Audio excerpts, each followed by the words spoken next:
12 Holocaust survivors living at that point. And 3 of the 12 were women named Esther. There was Esther Averick, Esther Katz, and Esther Schiff. And I'll show you and tell you a little bit more about them when the PowerPoint gets going. First of all, I want to clarify for everybody young in the room, I did not live through the Holocaust, okay? I'm not that old. I was born in 1961, okay?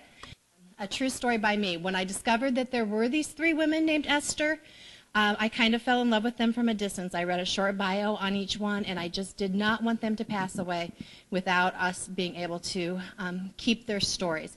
So what I did was I introduced them to young people to hear the stories, and then I had the young people write and illustrate a children's book about them. So they're just short stories, true stories written by children for children. So the next slide.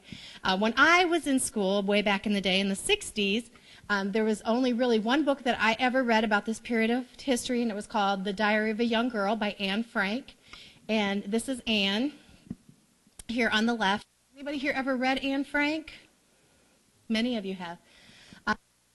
I was an avid reader when I was, especially a 5th grader. I really read. And I remember reading her story 3 times during that year of my life.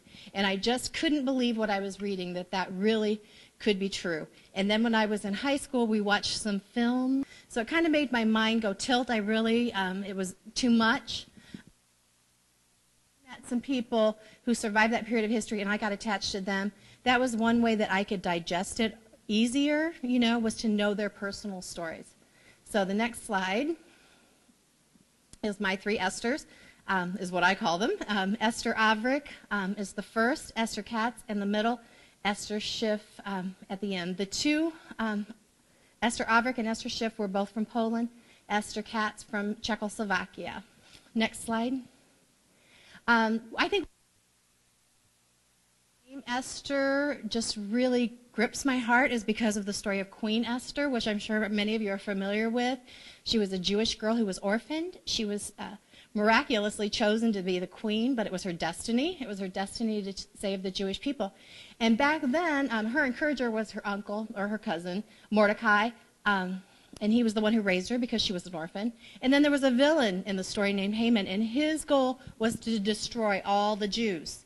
So he didn't have a very original idea, did he, really? It's been tried before. So some of these people, the movie One Night with the King, which is a pretty good movie. Next slide. As I mentioned, she was about 8 or 9. Nazis came into her school and told her family that they would be moving to a ghetto. And ghetto, like a bad part of town, it was just a ghetto that they stretched barbed wire off, like this over here might be the ghetto, and we're going to put all the Jewish families in that part, and we're going to put a lot of people in one room. There's not really enough room for all of them. And then their homes were free for their...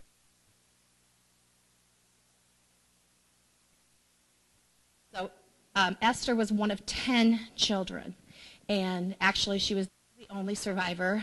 They moved her from the ghetto in Warsaw, which was very common. So next slide. These are some, the Warsaw Ghetto, these are some images that'll pop up, and it's just how they marched the Jews out of their homes and didn't let them carry very much. You see the sack the one gentleman's carrying, and then the young girl, it looks like.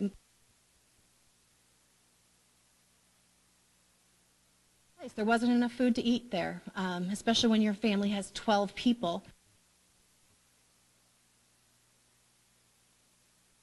She would go under the barbed wire and go out into the countryside because she felt more at home there. She was a country girl. She would dig up, that's my family with her. Whoops. Go ahead. This is her wedding. I'll get to that. She would dig up potatoes and fill her little dress, and then she would come back in and go under the barbed wire and take the food to her family. She was out there because there was such early curfews, that. So she was alone sleeping. So if you can imagine being 9 years old and sleeping in a barn or under a bridge or in a cemetery, so that you could get up early the next morning and get the potatoes back to your family. And she really These shots are after the war, actually. She did survive on her own in the big city of Warsaw, passing herself off as a Christian and hiding various places. And after the war, she couldn't go back to her apartment and say, "This is mine. I'm the survivor. I'm Esther, you know, the youngest daughter of this family." The neighbors had taken everything them to go, so they went to a place called a displaced persons camp, and the Jewish survivors were moved to this place. Did leave Europe. So in camp, she met Saul Averick, and they got married, and they had their first baby there. So, and this woman over here was declared righteous because she knew Esther was a little Jewish girl, and she hid her anyway and risked her own life. So she is a righteous Gentile. Next slide. This is Esther at the mall with me and my children. I used to take her a lot of different places to speak, and this was kind of my craziest idea, I think.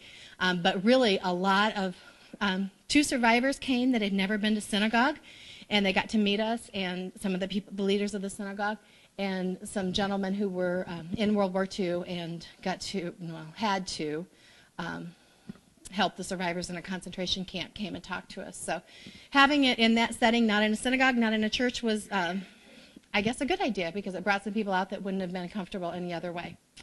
So next slide. This is kind of an example of the children's artwork. Esther had told the children at the school that she spoke at that she preferred to sleep in a barn over sleeping in the cemetery or under a bridge because the horse was in there. She liked the smell of the horses, and she liked the fact that their bodies radiated heat. So this little girl's got her hiding in the barn while the Nazi soldiers asking the farmer if he knows where any Jews are. So that's the kind of artwork. I love children's artwork. I think it's very powerful. So that's how the kids are telling the stories in this simple way. Next slide.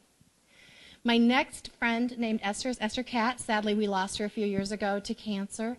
But before that, we got to have a couple years of good, strong friendship, and I spent quite a bit of time with her. She was the only Esther from the Quad Cities who was in the concentration camp. She was in both Auschwitz and Bergen-Belsen, and she lost her brother, her mother, her father, and her grandmother. In fact, her grandmother, if you want to go to the next slide, her grandmother suffocated in the cattle car on the way to Auschwitz because they were so tightly packed in, and they didn't have enough water, and they were so tightly packed that she couldn't breathe. And so she passed away on the way, which was very, very sad for Esther, but also she said she was glad she didn't have to see what the camps were like. So one thing that I hadn't thought about was did the survivors have pictures of their families? No. Esther had not one picture, and she said it was a miracle that this relative from Russia had this picture of her grandmother and found her in Rock Island, Illinois, and mailed her this picture one year for their holiday. They don't celebrate Christmas, the Jewish people, but during the holidays she got this surprise package, and it was a picture of her grandmother. And when I went to scan it, she went right with me. She had never left it out of her sight. It was very precious to her. So I told her that I would help kids in the next generation to remember her grandma, Faye Goldstein. So next slide. And these are real common pictures of Auschwitz. You may have even heard in the news that somebody stole the sign, the famous sign over Auschwitz a few weeks ago. There's the main gate. Has anybody ever been to the museum in Washington, D.C.? Yeah, a few of you have. Did you see the pile of shoes? Was that powerful? I thought so too. And I think the reason that I thought it was so powerful is because it was very clear. The Nazis would say, take your shoes off and put them over here to the right, and you go to the left. And what they were really saying was, your shoes have value, and the human beings had no value. And the picture there in the right-hand corner is a barrack, the barracks right after liberation. So I think the people there are happier than they look, but I'm sure they're very cold and hungry and wondering what's coming next, I'm sure. So next slide.